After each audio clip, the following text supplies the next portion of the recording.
예, 24년 기출해설 7번째 문제 27번입니다.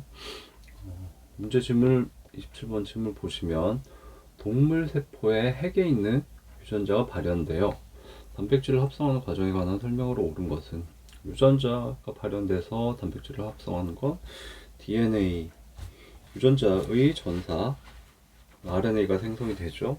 그 mRNA가 라이보솜을 만나서 단백질을 합성하는 번역을 의미하죠. 예, 전사와 번역이 포함되는 발현입니다.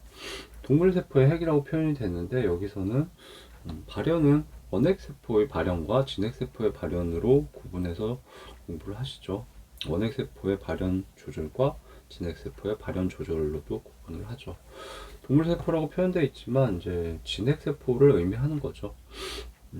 진핵세포라고도 표현될 수 있지만 이렇게 동물세포라고 표현될 수도 있고 진핵생물에 속하는 식물세포, 균계의 세포, 원생생물계의 세포라고 표현될 수도 있고 실제로 동물명이 나올 수도 있죠. 사슴세포의 발현이라고 나올 수도 있고 아니면 뭐 장미세포의 발현이라고 나올 수도 있죠. 균계는 버효곰이라고 기억하셔야 되죠. 버섯, 효모, 곰팡이죠. 곰팡이 세포의 발현이라고 하면 진핵 세포의 발현을 말하는구나라고 바로 캐치하실 수 있어야 되죠. 원생생물의 경우는 팔의 김도 보이죠. 미역, 갈조류, 홍조류, 녹조류도 포함되고 유굴레나 그다음에 뭐 선모추 그런 것들이 있죠. 실제로 생물 이름이 나올 수도 있으니까 대충은 감을 잡으셔야 되겠죠. 근데 이 문제는 난이도가 꽤 낮은 문제였습니다. 5개의 질문 중에서 정답을 먼저 보실까요? 2번 질문이네요. 예. 2번 질문 정답이고요. 번역에는 진핵생물의 번역에는 원핵생물도 마찬가지긴 하죠. tRNA와 라이보솜의 역할이 필요하다. 너무 좀 기초적인 질문이죠. 그게 정답이어서 이 문제는 난이도를 높게 볼 수는 없을 것 같습니다. 자, 번역 과정을 그림으로 잠깐 보시겠습니다. 진핵세포의 경우에 핵 내부에 DNA가 존재하죠. 그 DNA의 일부 서열이 유전자죠. 그 유전자의 DNA 서열을 전사해서 mRNA가 생성이 됩니다. 진핵세포의 경우는 mRNA가 전사 후 가공을 거치게 되죠. 세 가지를 기억하셔야 되죠. 5' 캐핑, 3' 폴리에이 테일링, 그 다음에 내부에 비암호화 부위인 인트론을 제거하는 스플라이싱. 그게 전사 후 가공 세 가지 단계이고 다 끝나면 성숙한 mRNA가 돼서 세포질로 나오게 되죠. 그 mRNA가 여기 있습니다. 그러면 세포질에서 이 mRNA는 라이보솜과 만나게 되죠. 일단 라이보솜의 소단위체와 결합을 하고 나중에 대단위체가 결합하게 됩니다. 라이보솜을 이용해서 이제 단백질을 합성하게 되는데 아미노산들을 쭉 붙여 나가게 되죠. 자, mRNA 여기 세 개의 염기 서열이 코돈이죠. 자, 여기를 보시면 이 코돈에 상보적으로 결합하는 RNA 서열을 뭐라고 하죠? 엔티코돈이죠. 엔티코돈이고 tRNA의 일부 RNA 서열이 엔티코돈입니다. 코돈 3개 염기와 상보적으로 결합을 하죠. 그래서 이 코돈이 어떤 특정 아미노산을 지정을 하죠. 스레오닌이다. 그럼 스레오닌에 코돈이 있으면 스레오닌을 전문적으로 담당하는 tRNA가 있겠죠. 그 tRNA가 얘가 스레오닌이라고 하면 스레오닌을 갖고 있는 스레오닌 담당 tRNA는 엔티코돈을 갖고 있는데 엔티코돈이 스레오닌 코돈과 상보적으로 결합할 수 있죠. 네, 그렇게 해서 정확히 확인을 해서 스레오닌을 붙일 차례야. 그럼 스레오닌을 가진 tRNA가 스레오닌을 전달을 해주죠. 이런 방식으로 코돈에 맞는 정확한 아미노산들을 붙여나가게 됩니다. 자, 라이보솜에는 3개의 사이트가 존재하죠. E 사이트, P 사이트, A 사이트 정확히 아셔야 되고 이 사이트는 그냥 엑시트라고 생각하시면 됩니다. 아미노산을 전달하고 남은 비어있는 tRNA가 결국 탈출, 엑시트하게 되는 사이트죠. P 사이트는 펩티드 사이트라고, 하여튼 아미노산들이 서로 결합하는 사이트라고 보시면 되고요. A 사이트는 아미노아실 사이트가 정식 명칭이긴 한데 액세스 사이트라고도 많이 생각을 합니다. 액세스 접근이죠. 예, 그래서 아미노산을 가지고 있는 tRNA가 최초로 접근해서 결합하는 사이트라고 생각하시면 됩니다. 자, 아미노산 결합에 의한 단백질 합성 과정을 잠깐 보시면은, 여기 P 사이트에 있는 tRNA는 이제 아미노산들이 이미 쭉 결합이 되어 있죠. 그 다음에 이 사이트에 있는 비어있던 tRNA는 날아가게 됩니다. A 사이트에는 새로운 아미노산을 가지고 있는 tRNA가 이렇게 결합되어 있죠. 그러면 그 다음 단계는 여기 결합이 끊어집니다. 그리고 아미노산과 아미노산 사이에 여기 결합이 끊어지게 됐고, 다음에 요 아미노산과 아미노산 사이에 결합이 생기죠. 그래서 요 길다란 아미노산 생성되고 있는 폴리펩타이드는 A 사이트에 있는 tRNA에 일단 옮겨서 붙게 됩니다. 그 다음에 라이보솜은 5'에서 3' 쪽으로 이동하죠. 즉 mRNA의 5'에서 3' 쪽으로 이동합니다. 이동 거리는 한 코돈만큼, 즉 3개의 염기만큼 이동하죠. 그렇게 되면 이제 새로 요 라이보솜이 우측으로 한 개의 코돈, 즉 3개의 염기만큼 이동하게 되면 여기가 이제 다시 A 사이트가 되겠죠. 예. A 사이트는 이제 비어 있는 상태가 되죠. 그래서 아미노산을 가진 새로운 tRNA가 A 사이트에 결합을 하게 됩니다. 그 다음에 이동 후에는 요 위치가 P 사이트가 되겠죠. P 사이트에는 아까 아미노산들이 이렇게 결합되어 있게 되죠. 그 다음에 요 사이트가 이제 E 사이트가 되죠. 이 사이트는 아미노산이 떨어져 나가서 비어있는 tRNA가 존재하는데 곧 날아가게 되죠. 필요가 없어진 tRNA가 분리됩니다. 또 분리되고 나면 이제 아미노산들이 A 사이트 쪽으로 옮겨 붙고, 그 다음 다시 라이보솜이 5'에서 3' 방향으로 한 개의 코돈만큼 이동하고, 그 사이클을 계속 반복하면서 아미노산들을 붙여나가서 단백질 폴리펩타이드를 완성하게 되죠. 그림을 통해서 간략하게 번역 과정을 보셨고요. 뭐 당연한 얘기죠. 번역에는 tRNA 굉장히 중요한 역할을 하죠. 라이보솜 중요한 역할을 합니다. 그래서 맞는 질문이죠. 예, 해설도 뭐 똑같은 내용이네요. 라이보솜은 번역 단백질 합성이 일어나는 세포 속기관이다. tRNA는 특정 아미노산을 라이보솜에 전달하는 역할을 한다. 그래서 이번 지문이 맞는 지문이 되겠습니다. 나머지 틀린 지문들 보시도록 하겠습니다. 자, 1번 동물세포니까 진핵세포의 유전자의 전사와 번역은 같은 세포 소기관에서 일어난다. 말도 안 되는 소리죠. 네.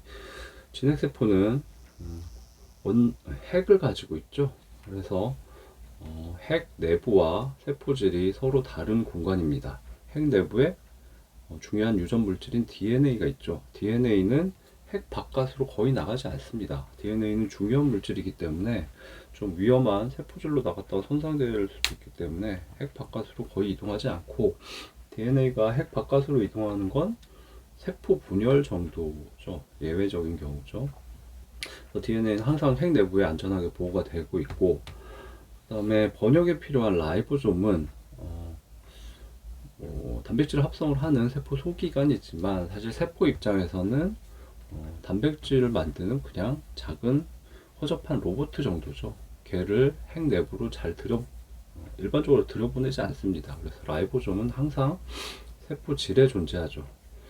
그렇기 때문에 핵 내부에 있는 DNA의 유전 정보를 라이보솜에 직접 전달할 수가 없어요. 서로 DNA와 라이보솜이 마주칠 수가 없기 때문에. 그래서 매개체가 필요하죠. 그게 RNA죠. 그래서 DNA 핵 내부에 안전하게 존재하고 전사에서 mRNA를 생성을 합니다. 그 mRNA가 매개체로 세포질로 이동을 해서 유전 정보를 전달을 하면 라이보솜과 결합을 해서 아까와 같이 아미노산들을 붙여서 단백질을 합성하게 되는 거죠. 그래서 진핵세포는 전사는 핵내부, 그 다음에 번역은 세포질에서 일어날 수밖에 없죠. 그래서 같은 세포 소기관에서 일어나는 게 아니죠. 틀린 지문이 되겠습니다. 진핵세포의 경우는 전사와 번역이 공간적으로도 분리되지만 시간적으로도 분리될 수밖에 없죠. 전사는 핵 내부에서 일어나는데 전사 후에 전사 후 가공을 다 거쳐야지 이 mRNA가 세포질로 나올 수 있습니다. 시간이 걸리죠. 그래서 진핵세포는 전사와 번역이 공간적으로도 분리되고 시간적으로도 분리된다라고 표현을 하기도 합니다. 반면에 원핵세포는 단순하죠. 세균을 포함한 원핵세포는 핵도 없고 핵막도 없고 세포 내부에 막 성분을 가진 세포 소기관이 아예 없죠. 그래서 일반적으로 세균 같은 원핵세포는 막 성분이 세포막밖에 없어요. 그래서 공간 구분이 되는 건 세포막 내부에 세포질밖에 없는데 하나의 공간에 모든 세포 소기관들이 같이 섞여서 혼재하는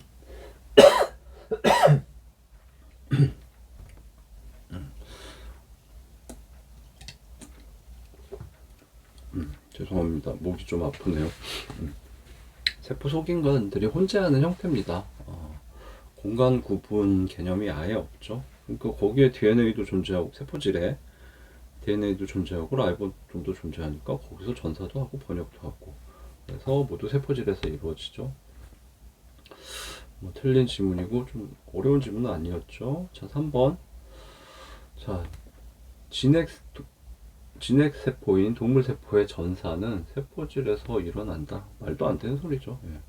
DNA가 핵에서 나오지 않는데 어떻게 전사를 세포질에서 하겠습니까? 무조건 핵 내부에서 전사가 일어나죠. 틀린 질문이고요.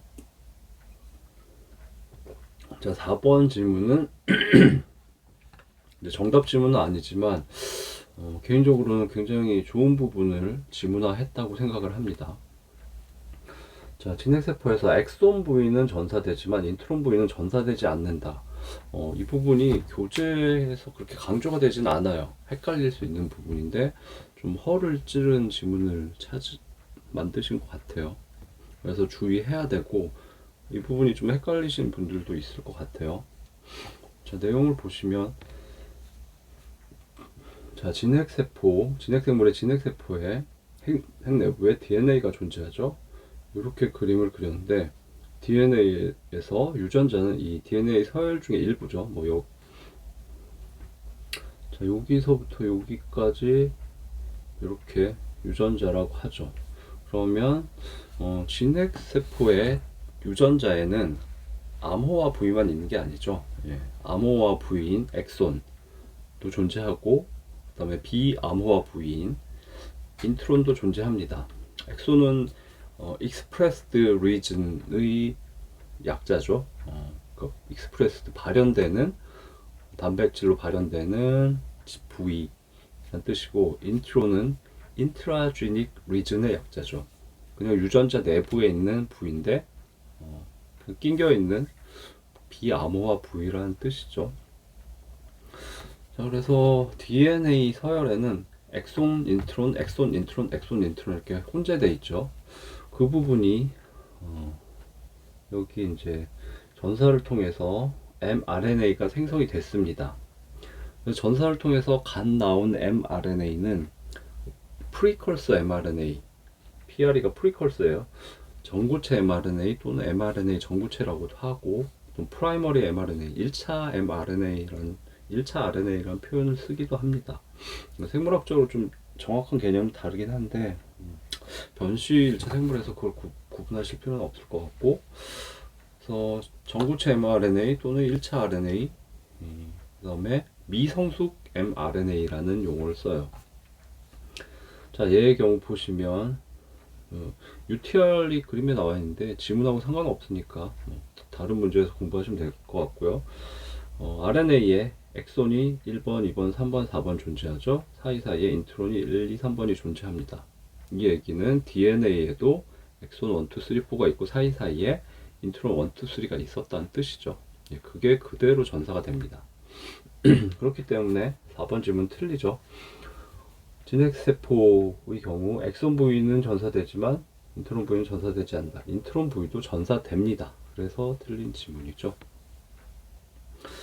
자, 근데 인트론은 아미노산을 지정하는 서열이 아니기 때문에 불필요해서 중간에 제거를 해버려야 되죠. 근데 제거하는 게 전사 단계가 아니고 전사 후 가공 단계에서 제거가 되죠. 전사 후 가공은 아까도 보셨지만 세 가지 암기하셔야 되죠. 5' 캐핑, 여기 5' 쪽에 모자를 씌웠죠. 3' 폴리 A 테일링, 3' 쪽에다가 A를 잔뜩 붙였죠. A는 RNA 염기는 AUGC 네 가지죠. 그 중에 A를 거의 뭐 150개, 200개 굉장히 많이 붙입니다. 그래서 폴리 A 꼬리, 폴리 A 테일이라고 하죠. 5' 캣과 3' 폴리 A 테일의 용도는 목적은 이 mRNA가 세포질에 나가면 세포질에는 많은 양의 RNA 분해 효소들이 있어요. RNA즈들이 있죠. 그 RNA즈로부터 이 mRNA를 보호하기 위한 거죠. 그 다음에 RNA 전사 후 가공 중에 세 번째가 인트론을 이렇게 제거해서 날려버리는 과정이죠. 스플라이싱이죠. 그래서 전사 후 가공 세 가지는 당연히 기억하셔야 되고, 이 세 가지 가공을 거치면은 이제 만들어진 mRNA를 성숙한 mRNA라고 부릅니다. 갓 나온 mRNA는 미성숙 mRNA 또는 뭐 전구체 mRNA라고 부르죠. 자, 성숙한 mRNA가 되면 얘는 이제 핵공을 통해서 세포질로 나가게 되고 라이보솜과 결합해서 단백질을 합성하게 되겠죠. 4번 질문 틀린 질문인데 좀 기억해 두시는 게 좋겠습니다. 인트론이 제거되는 단계는 전사 단계가 아니고 전사 후 가공 단계다. 그래서 유전자의 DNA 서열에도 인트론이 포함되고 갓 전사되어 나온 프리컬서 전구체 mRNA에도 인트론은 처음에 포함이 되어 있다. 정확히 기억하셔야 되죠. 해설 부분은 다 말씀드렸네요. 한번 읽어보시면 될 것 같고요. 자, 5번 이 질문도 잘 기억하셔야 되는 거고 중요도가 높은 질문이죠. 네, 뭐 많이 헷갈리실 질문은 아니고요. 자, 5번 질문 보시면 이건 진핵세포, 진핵생물뿐만 아니라 다 해당되는 것 같은데, 코돈의 변화는 반드시 아미노산 장기의 변화로 이어진다. 일단 요 아래쪽에 요 코돈 테이블을 한번 빠르게 리뷰를 하시도록 하겠습니다. 자, 이쪽을 보면 mRNA가 있죠. mRNA는 이제 여기는 3개의 염기만 나와 있죠. 그래서 요 3개의 염기가 하나의 코돈을 구성하게 되죠. 코돈은 mRNA에만 있나요? DNA에도 있나요? 코돈은 mRNA에만 있습니다. DNA에 그에 대응되는 건 트리플릿 코드라고 불러요. 코돈은 mRNA에서 3개의 염기를 의미합니다. 하나의 아미노산을 지정하는. 여기는 이제 3개의 염기만 표시했지만 여기에 3개의 염기가 있고 또 UCG 뭐 이런 식으로 코돈이 계속 이어지겠죠. 자, 그 중에 코돈에 A는 첫 번째 염기, 두 번째 염기는 C, 세 번째 염기는 U죠. 그래서 3개의 염기를 읽어서 코돈 테이블에서 지정하는 아미노산 찾으면 되겠죠. 코돈 테이블은 뭐 쉽지만 간단히 보시면, 자, 예시로 첫 번째 염기가 A죠. 첫 번째 염기 4가지 중에 A를 선택하면 이 부분이 되겠죠. 자, 두 번째 염기가 C입니다. 두 번째 염기는 여기서 C를 선택하면 이렇게 정해지죠. 그래서 여기 트레오닌에 해당이 됩니다. 세 번째 염기는 U죠. UCAG 중에 요거죠. ACU. 그래서 ACU는 트레오닌을 지정한다. 이렇게 이게 이제 코돈 테이블을 읽는 방법이죠. 그 코돈 테이블은 거의 모든 생물의 공통에 가까워요. 진화상 그렇게 변화할 수 있는 부분이 아니라서 그런 걸로 추정하고 있고요. 자, 자, 그 다음에 코돈 테이블에서 또 중요한 것들이 있죠. 게시 코돈 AUG라는 거 암기하셔야 되죠. 이건 진핵생물의 경우죠. 진핵성물은 게시 코돈이 AUG고 이게 나타나면 번역을 시작하게 됩니다. 게시 아미노산은 AUG가 메티오닌을 지정하기 때문에 게시 아미노산은 메티오닌이죠.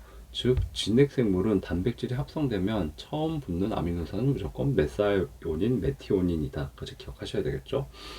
다음 중요한 부분이 이 세 개의 코돈이죠. 종결 코돈이고 UAA, UAG, UGA 세 가지 암기하셔야 되죠. 얘가 나오면 이제 번역을 끝내게 되죠.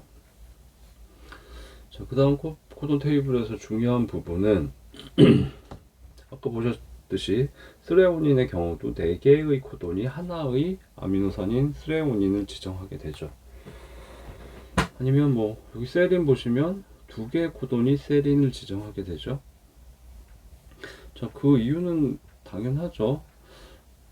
코돈은 3개의 염기로 구성이 됩니다. 3개의 염기 서열을 가질 수 있는 경우의 수를 계산해 보면 첫 번째 염기는 AUGC 중에 하나를 선택해야 되겠죠. 경우의 수 4입니다. 거기에 두 번째 염기도 AUGC 중에 하나를 선택하죠. 그럼 곱하기 4죠. 세 번째도 마찬가지 곱하기 4. 그래서 4 곱하기 4 곱하기 4. 64종의 코돈이 존재하죠. 그래서 이 테이블 보시면 이 첫 번째 줄에 컬럼에 16개의 코돈이 존재하고 그 컬럼이 4개니까 당연히 64개의 코돈이 존재합니다. 근데 종결 코돈 3가지는 아미노산을 지정하지 않으니까 61개의 일종의 코돈이 아미노산을 지정하게 되죠. 물론 게시 코돈의 경우는 메티오닌을 지정하니까 포함되고 빼지 않습니다. 그래서 아미노산을 지정할 수 있는 코돈의 종류는 61종이죠. 근데 아미노산의 종류는 약 20종이죠. 그래서 코돈의 수가 많기 때문에 하나의 아미노산을 지정하는 코돈은 여러 가지인 경우가 많죠. 그래서 뭐 자, 류신을 보시면 류신을 지정하는 코돈은 6개, 이소류신은 3개, 벨린은 4개, 알라닌 4개. 그래서 하나의 아미노산을 지정하는 코돈은 개수가 많은 복수인 경우가 대부분입니다. 예외는 메티오닌만 하나의 코돈이 아미노산을 지정을 하죠. 자, 그래서 지문을 다시 보시면 그 얘기죠. 코돈의 변화는 코돈이 서로 달라지면 아미노산도 변화한다. 아니죠. 트레오닌 다시 보시면 코돈이 ACU에서 ACC로 바뀌어도 아미노산 변화하지 않았죠. 그래서 틀린 지문이죠. 어렵지 않은 지문이긴 한데 표현 자체는 별로 좋은 것 같지 않아요. 코돈의 변화는 장기의 변화로 이어진다도 좀 약간 국어적으로 이상한 것 같고, 여러 가지 하나의 코돈은 하나의 아미노산을 지정하고 다른 코돈은 동일한 아미노산을 지정할 수 없다, 그런 의미죠. 표현이 그렇게 정교하지 않은 것 같고요. 또 한 가지는 이 아미노산 잔기의 변화로 이어진다도 표현이 틀리진 않은데 좋지는 않은 것 같아요. 이 얘기는 자, 아미노산의 기본 구조를 기억하셔야 됩니다. 아미노산은 무조건 공통적으로 가운데 탄소, 카본이 존재하죠. 알파 카본이라고도 하는데, 그 다음에 3가지 요소가 공통입니다. 탄소는 14족으로 밸런스 쉘 일렉트론 체외각 전자, 원자가 전자가 4개죠. 그래서 단일 결합을 4개를 형성할 수 있죠. 근데 아미노산은 무조건 한쪽에 아민기를 갖죠. NH2. 그 다음에 한쪽에는 COOH 카르복실기를 갖습니다. 한쪽에는 수소가 꼭 결합되어 있어요. 그래서 아이고 지워버렸네요.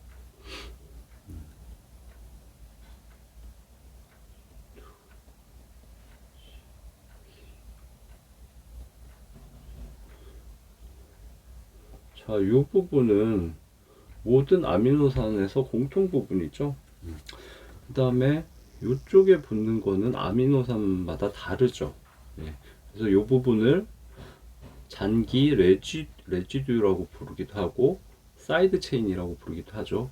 한국어로 곁가지라고도 하죠. 그래서 요 부분은 공통이고 요 부분은 아미노산마다 다른 거죠.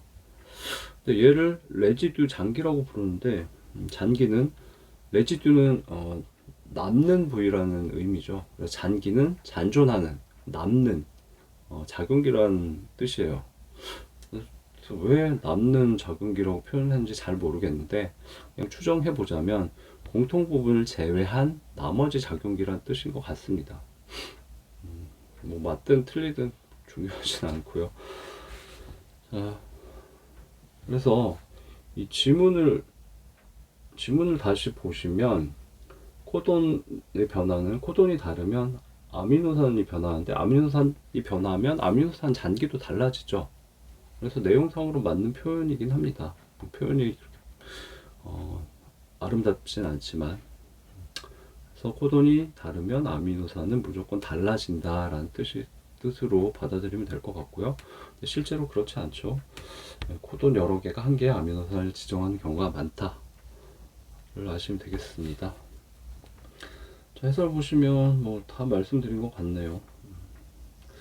자, 하나의 아미노산을 지정하는 코돈은 대부분 두 가지 이상이다. 그 코돈의 개수는 종결 코돈 제외하고 61개가 아미노산을 지정할 수 있고 아미노산 20종이기 때문에 어쩔 수 없죠. 예시에서는 프롤린으로 설명했죠. 다 설명드렸고 마지막으로 요 부분 알라닌으로 보시면 여기 첫 번째 코돈의 첫 번째 연기, 두 번째 연기, 세 번째 연기죠. GC죠. 근데 세 번째 연기가 이렇게 달라도 동일한 아미노산을 지정하는 경우가 많아요. 그 이유는 코돈 GCU라고 하면 이쪽이 5', 이쪽이 3' 쪽입니다. 근데 얘가 정확히 알라닌을 붙이기 위해서는 알라닌하고만 결합하는 tRNA가 와서 결합을 해야 되는데 그 tRNA는 엔티코돈을 가지고 있죠. 그래서 상보적인 서열 CGA네요. 그 다음에 이렇게 되죠. 뭐 헥사는 DNA든 RNA든 뭔가 두 개의 가닥이 상보적으로 결합하게 되면 무조건 역평행이죠. 그래서 한쪽이 좌측부터 5', 우측이 3'이면 다른 가닥은 우측이 5', 좌측이 3'이죠. 자, 그래서 얘하고 얘 사이에 수소 결합이 형성이 되는데 코돈과 엔티코돈의 결합의 경우 코돈의 첫 번째 연기와 두 번째 연기는 엔티코돈과 타이트하게 결합을 한다고 합니다. 근데 문제는 이 세 번째 코돈이 이 엔티코돈의 연기와 되게 루즈하게 결합을 한대요. 대충 헐렁헐렁하게. 그래서 얘가 A여도 결합을 하고 알라닌에서 얘가 U여도 결합을 하고 알라닌에 보시면 얘가 C여도 결합을 하고 A여도 결합을 하고 G여도 결합을 하는 거죠. 자, 그래서 다시 보시면 여기 코돈의 3개 연기 중에 첫 번째 연기, 두 번째 연기는 엔티코돈과 정교하게 결합을 하지만 세 번째 연기는 대충 결합을 하기 때문에 세 번째 연기가 다른 연기여도 같은 아미노산을 가진 tRNA와 결합할 수 있어서 그런 결과를 가져온다고 합니다. 그 내용까지 추가적으로 한번 봐두시면 되겠고요. 자, 그래서 5개의 지문 다 보셨네요. 자, 이 문제의 난이도는 2번이 정답인데 워낙 쉽죠. 기초적인 내용이라서 난이도는 사실 높다고 볼 수 없고요. 중하 정도가 아닐까 싶어요. 이 지문만 보면 난이도는 하라고 봐야 되는데 문제는 여기 4번, 5번 지문이 약간 헷갈릴 수도 있고 중요한 지문이기도 해서 난이도는 중하 정도로 판단을 하고 있습니다. 다시 보시면 2번 쉬운 지문이죠. 1번 전사와 번역이 같은 세포 기관에서 일어난다. 아니죠. 전사는 DNA가 있는 핵 내부에서 일어나고 번역은 라이보솜이 있는 세포질에서 일어나기 때문에 말도 안 되는 지문이죠. 잘 아셔야 되는 지문이고 3번 전사는 세포질에서 일어난다. 아니죠. 전사는 DNA가 핵 내부에 있기 때문에 핵 내부에서만 일어날 수 있습니다. 4번 좀 중요한 지문이죠. 앞으로도 꼭 기억하시고 전사에는 엑손과 인트론이 모두 전사가 됩니다. 그 이후에 전사 후 가공 과정에서 인트론이 제거되는 스플라이싱 단계가 있는 거죠. 5번 코돈의 변화는 아미노산의 변화로 이어진다. 얘도 약간 헷갈리지만, 그러니까 코돈 테이블하고 코돈 테이블의 특성, 여러 개의 코돈이 한 개의 아미노산을 지정하는 경우가 있다. 기억하셔야 되겠죠? 4번 지문, 5번 지문이 좀 중요합니다. 그렇게 27번 보셨고, 그렇지만 난이도는 높지 않았죠.